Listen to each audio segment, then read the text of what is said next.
বিদেশ মন্ত্রকের পর এবার হচ্ছে নাসা। এবার ট্রাম্প প্রশাসনের নির্দেশে মহাকাশ গবেষণা সংস্থা নাসা থেকে হতে চলেছে কর্মী ছাঁটাই, গণ ছাঁটাই হতে চলেছে, যার ফলে প্রথম দফাতে চাকরি হারানোর পথে রয়েছে প্রায় 4000 কর্মী। শুক্রবার নাসার এক মুখপাত্রই এই খবরটি তিনি জানিয়েছেন।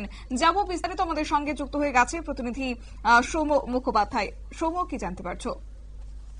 দেখো, ব্যয় সংকোচন নীতি বিষয়ে এর আগেই আমেরিকার বিভিন্ন রাজনৈতিক বিশেষজ্ঞরা সাবধান করেছিল, ইলন মাস্কও এর প্রতিবাদ করেছিল এবং সেই নতুন ব্যয় সংকট নীতি, যেটাকে ট্রাম্পের তরফ থেকে দ্য বিগ বিউটিফুল বিল বলে উল্লেখ করা ছিল, সেই ব্যয় সংকোচন নীতি দিয়ে বর্তমানে মার্কিন প্রশাসন বিভিন্ন দপ্তরে গণছাঁটাই করছে।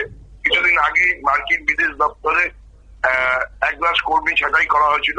আর এবার যেটা জানা গেল যে মার্কিন গবেষণা সংস্থা নাসা, যেখান থেকে কর্মী ছাঁটাই করার নির্দেশ দেওয়া হয়েছে প্রেসিডেন্ট ট্রাম্পের দপ্তরের তরফ থেকে, এবং তারপরেই মার্কিন গবেষণা সংস্থা নাসা কর্তৃপক্ষ তাদের একটি লিস্ট তৈরি করেছে, যেটা জানা যাচ্ছে যে প্রথম দফায় প্রায় 4000 কর্মীকে গণছাঁটাই করা হচ্ছে।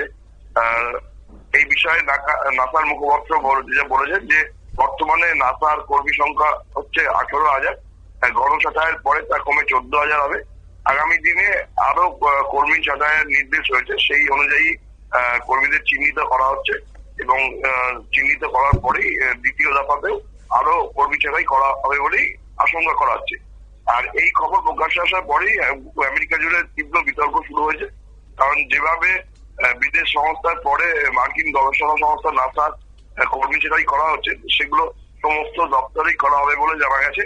আর যার ফলে চিন্তায় পড়েছেন মার্কিন বিশেষজ্ঞরা। তাদের অভিযোগ হচ্ছে যে ট্রাম্প নিজের কায়েমি স্বার্থের জন্য এই ধরনের বিল নিয়ে এসছে এবং তিনি এইবার নিজের পছন্দ মতো কর্মীদের কাজে রাখবেন এবং বাকি যাদের পছন্দ না তাদেরকে তিনি ছাঁটাই করে দেবেন।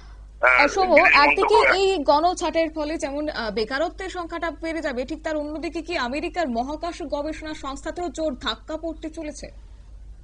একদমই শতাব্দী এই আশঙ্কাই এলন মাস্ক করেছিলেন এবং তিনি বলেছিলেন যে মার্কিন যুক্তরাষ্ট্রের ক্ষেত্রে এই নতুন নীতি ভয়াবহ একটা দিন নিয়ে আসবে এবং সেটাই আসতে চলেছে বলেই আশঙ্কা করা হচ্ছে। বিদেশ মন্ত্রকের পর নাসায় যেভাবে কর্মী ছাঁটাই করা হলো, তাতে নাসা কাজকর্ম এফেক্টেড হবে এবং নাসা যেভাবে গোটা বিশ্বজুড়ে বিভিন্ন দেশের সঙ্গে, বিভিন্ন সংস্থার সঙ্গে মহাকাশ গবেষণা সহ বিভিন্ন বহুজাতিক বিষয় নিয়ে গবেষণা করেন, সেই সমস্ত প্রকল্পগুলো ক্ষতিগ্রস্ত হবে। সদ্য আজই ভারত এবং আমেরিকার মহাকাশ গবেষণা সংস্থার যৌথ উদ্যোগে যে অত্যাধুনিক উপগ্রহ ছাড়ার পরিকল্পনা নেওয়া হচ্ছে এবং আগামী দিনেও মহাকাশ গবেষণা সংক্রান্ত বিভিন্ন যে মিশন রয়েছে, ট্রাম্প প্রশাসনের এই গণছাঁটাইয়ের সিদ্ধান্তের ফলে সেগুলো সমস্ত ক্ষতিগ্রস্ত হবে এবং আগামী দিনে নাসা যে বিশ্বের 1 নম্বর মহাকাশ গবেষণা সংস্থা হিসেবে যে পরিচিতি রয়েছে নাসা, ট্রাম্পের এই নীতির ফলে সেই পরিচিতিতেও আঘাত হবে এবং নাসা সেই জায়গা হাতে পাওয়া বলেই আশঙ্কা করা হচ্ছে।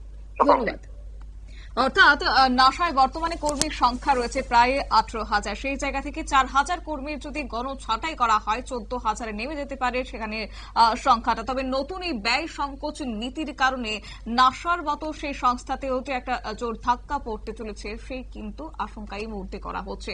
নিয়ে নিচ্ছে ছোট্ট একটি বিজ্ঞাপন বিরতির সঙ্গে থাকুন।